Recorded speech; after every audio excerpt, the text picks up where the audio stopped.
I could just find that his dargah is magical. There's something very special. If there's a pull that people just go, seek blessings, they find peace, they find, their prayers answered.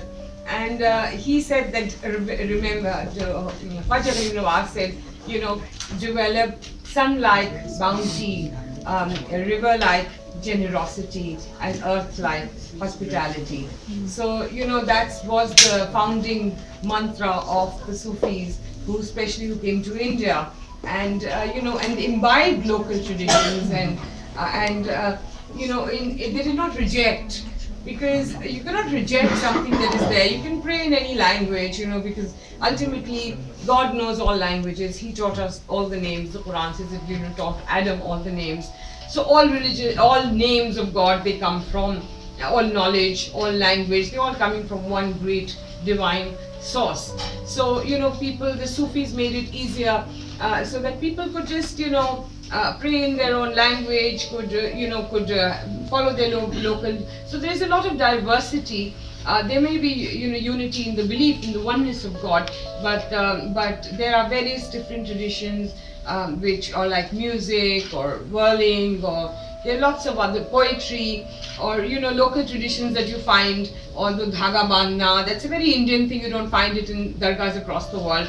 But people, as long as your niyat, everything is based on intention, is pure, and there is your relationship to God is a very personal one, and religion therefore has to be confined essentially to a personal space.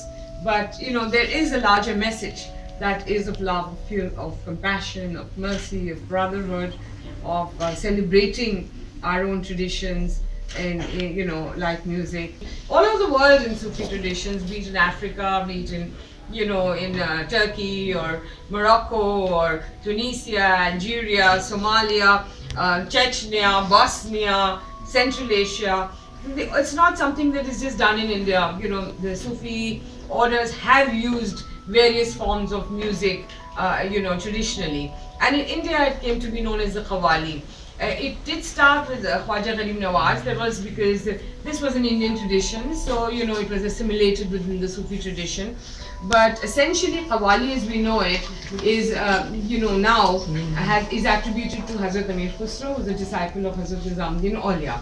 And what he did was to make he was, I think, 13th century great fusion artist. He blended Arabic, Persian, Indian, melodies, rags.